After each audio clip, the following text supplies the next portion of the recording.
Good day, grade 8 learners. How are you today? I will be your teacher for today's lesson. As you continue to grow and develop, it is important that you know how to manage the crucial aspect of your personality and your sexual health.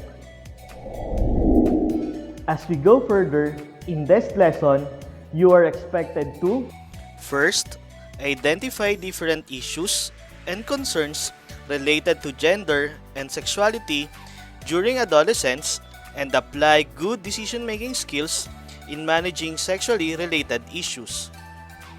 Second, draw an editorial cartoon that will demonstrate different teenage concerns. And last, value awareness on teenage concerns and issues to be a responsible individual. In our previous lesson, you have learned about human sexuality, and to test if you really understand the previous lesson, let's have a short review. This time, I want you to identify the following statements by writing fact in your answer sheet if it is true and bluff if it is false. Ready? Here is the first item.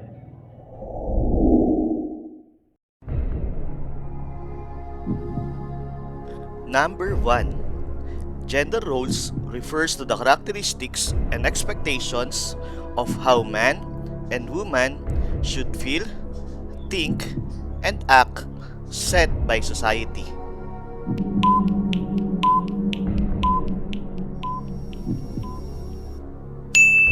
Wow! That's great! The answer is fact. Number 2. Gender is a biological basis of being a male and female.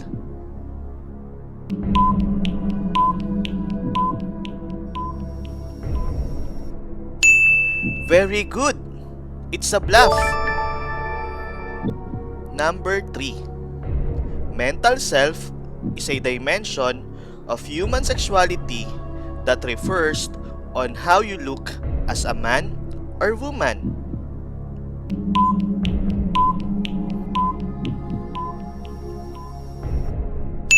Excellent! The correct answer is bluff. Number 4. Ethical self is a dimension of human sexuality that refers on how you value your relationship with others.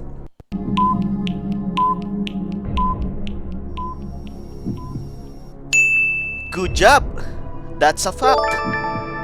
Number 5. Sexuality is the expression of sexual receptivity. This is how you perceive a man being a man and a woman being a woman.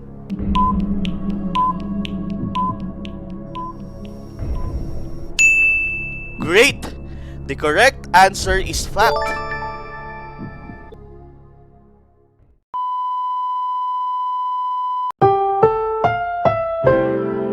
This program is rated SPG. It contains scenes with themes, language, violence, sex, horror, or drugs, which may not be suitable for children. Strong parental guidance is advised. Congratulations, grade 8. It seems that you've learned a lot from our previous lesson. And to give us an idea about our topic, let's have a game. Are you familiar with the game 4 Picks 1 Word? Nice! The mechanics of this game is to guess the hidden word behind the 4 pictures. Are you ready? Let's start! What do you think is the word behind these 4 pictures? Great! Teenage concern. Based on the pictures, what are the different issues or concerns that the teenager may encounter?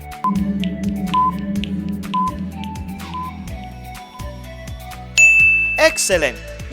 Teenage pregnancy, identity crisis, depression, and bullying.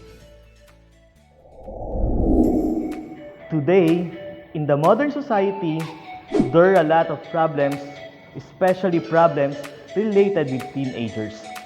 A lot of factors influence in this situation. For example, some teenagers felt lack of love from their parents.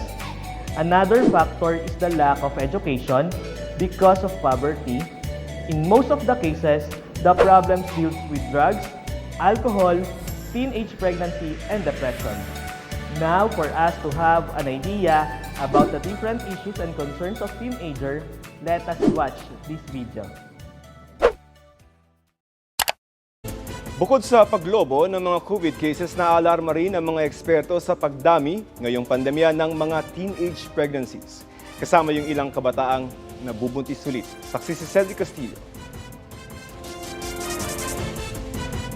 Namatay po siya nitong pandemic, April 11, 2020.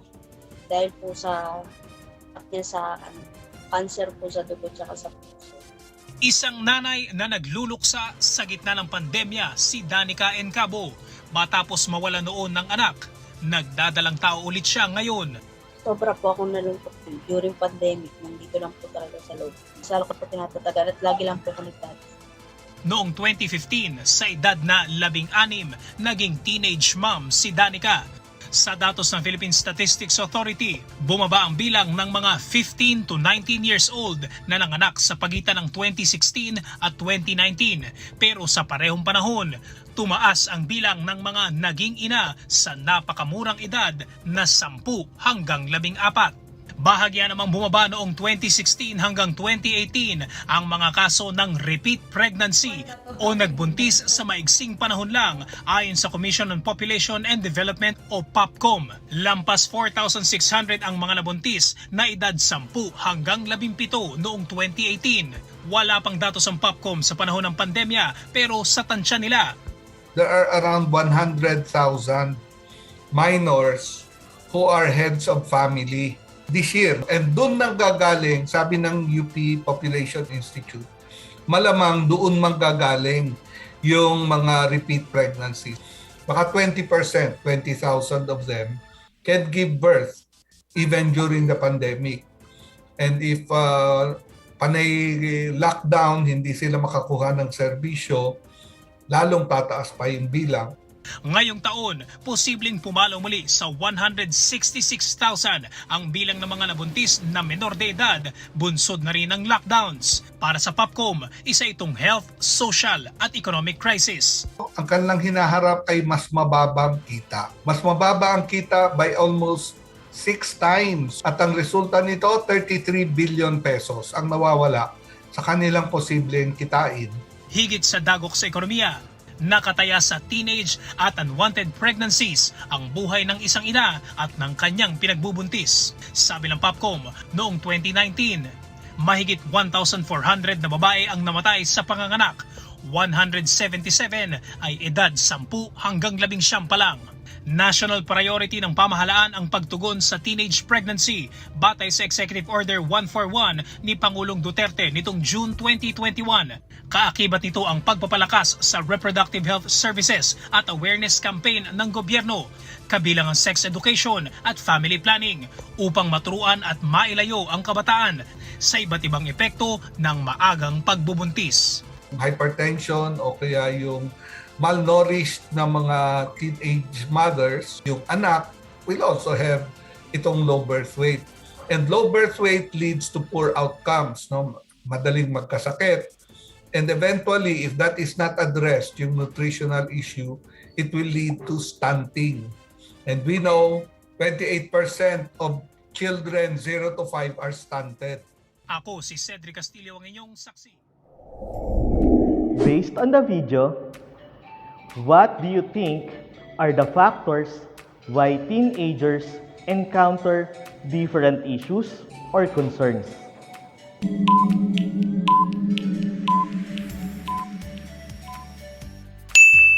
Great! Some of the factors are lack of positive family interaction, lack of parental supervision, peer pressure, and social media.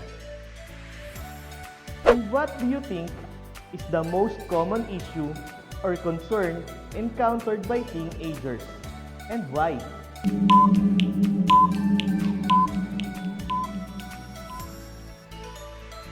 Very good. Teenage pregnancy. Because of lack of knowledge, parental care, and the influence of social media. Do you think these issues or concerns of teenagers will affect society? Why?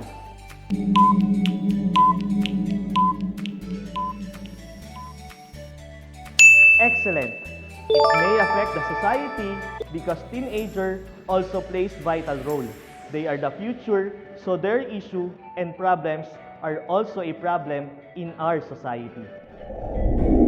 Again, these are the issues and concerns of teenagers. What do you think is the teenage issue represented by this picture?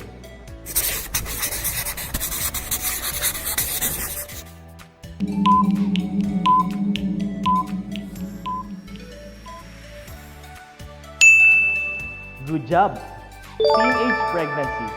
It refers to pregnancy in a female under the age of 20, while premarital sex refers to sexual activity which is practiced by people before married. How about this picture?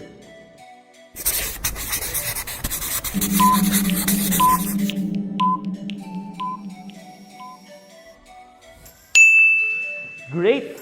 Identity crisis. It is a feeling of uncertainty and confusion on your sense of self or identity. It is where you are unsure of yourself and what purpose you'll have in life. Teenagers during this stage may seem to have no idea of who or what they are.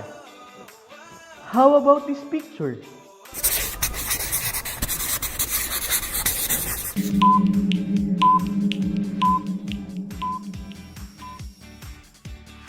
Excellent! Bullying refers to an ongoing and deliberate misuse of power in relationship through repeated verbal, physical, and or social behavior that intends to cause physical, social, and or psychological harm. While peer pressure is a feeling that one must do the same thing as other people of one's age and social group in order to be liked or respected by them. And last,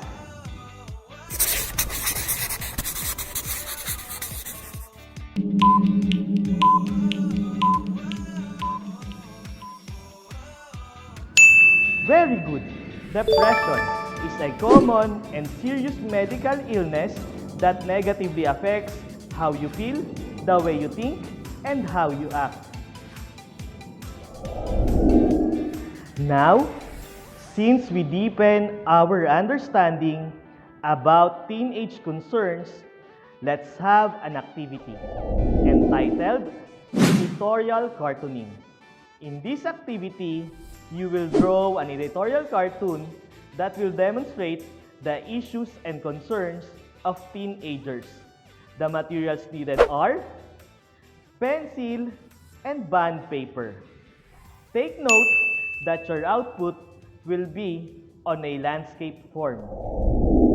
Now, since all the materials are all prepared, let's start the editorial cartooning. The procedures are: first, choose one issue or concern of teenager. Second, imagine how are you going to represent your chosen issue using an editorial cartoon.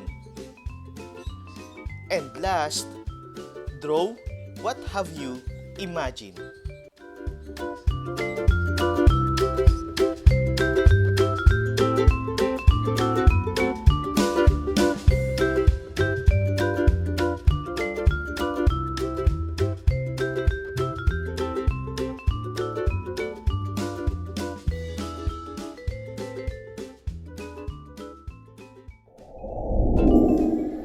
Let us now proceed to Activity 1, entitled Mind Play. All you have to do is to identify the given issues or concerns of teenagers based on the dimension of sexuality.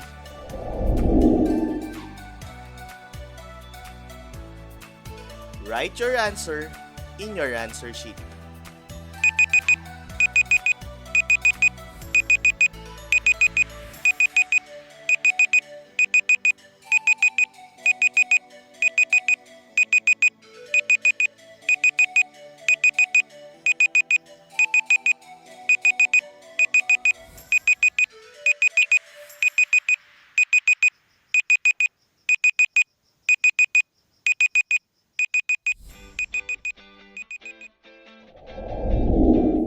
For the next activity, Activity 2, entitled Read, Reflect, Realize. In this activity, I want you to choose the correct response in every given scenario or situation. Put a check mark on the box beside your chosen answer. Afterwards, answer the guide questions that follow. For scenario number 1, you were invited and pressured by your classmates to try cigarette smoking before you can join their group. What will you do? Have a try for once to be accepted by the group? Go on trying to see what will happen after? Or decline the invitation and rather invite them to try some sports activities?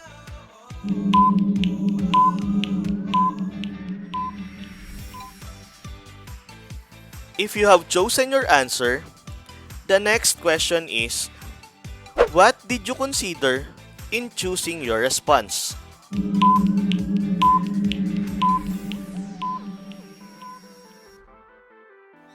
Very good. In choosing your response, always consider the possible outcome of your decision and always think the consequences of your actions. Next, scenario number 2. Martha and Iya have decided to cut classes to meet their gang. While going out, they see you and convince you to join. What will be your response? Go with them and make sure to go back at dismissal time so you would not be noticed. Approve the invitation so you could have relaxation and to gain friends. Or stay in school and report the incident to your teacher.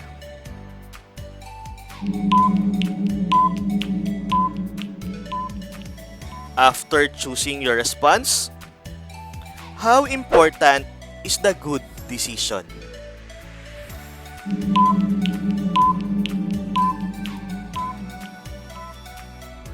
Excellent! Good decision is made after thoughtful consideration of consequences. Your decision today might affect your tomorrow either positively or the other way. And last, for scenario number 3. Jenilyn's boyfriend asked her to go in his place because his parents are not in their house.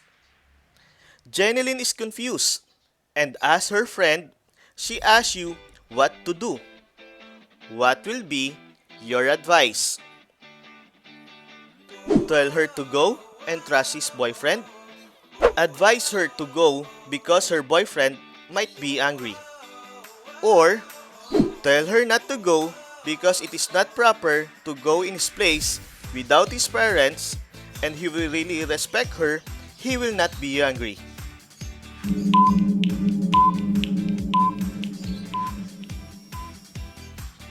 After giving the advice, what do you think will happen if she chooses the other option?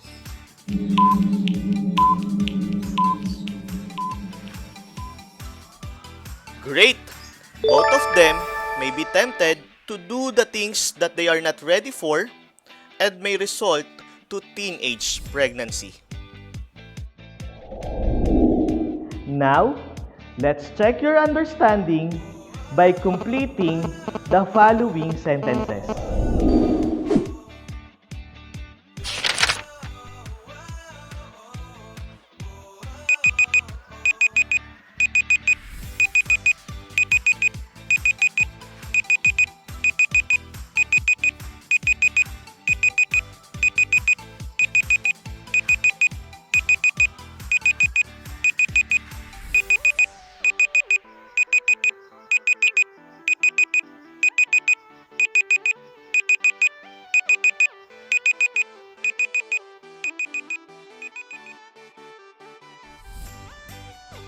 And now, to check your understanding on our discussion, let us have a short quiz. All you have to do is to write T in your answer sheet if the statement is true, and F if the statement is false. Are you ready? Let's proceed. Number 1. A teenager may suffer an emotional crisis if she becomes pregnant in an early age.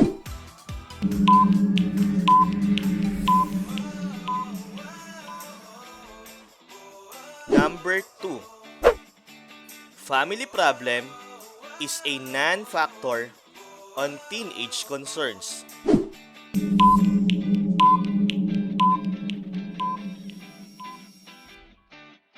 Number 3. Teenage pregnancy refers to sexual activity which is practiced by people before married.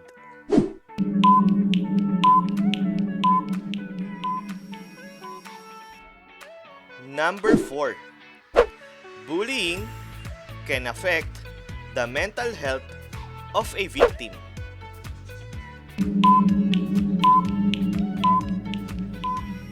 And last, number 5.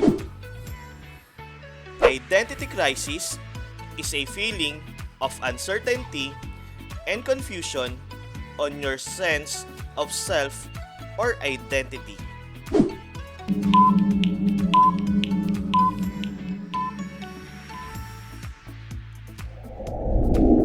For your assignment, submit your answer sheet together with your editorial cartoon, and this is the rubrics on how you will be graded.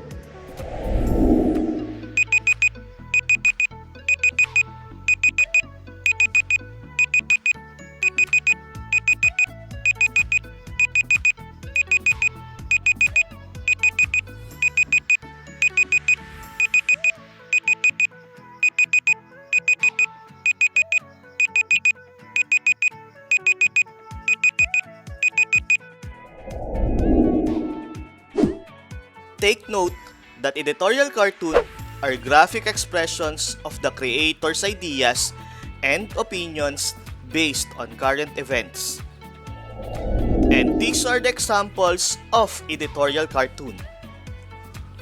For the first picture, it shows the effect of pandemic in the society. For the second picture, it shows the struggles of teachers and students in online learning. And for the last picture, it shows the increase in population due to teenage pregnancy. Again, this is Sir Harold saying, no matter how many mistakes you make or how slow you progress, you are still ahead of everyone who is not trying. Aim high, dream high, sila nga niya.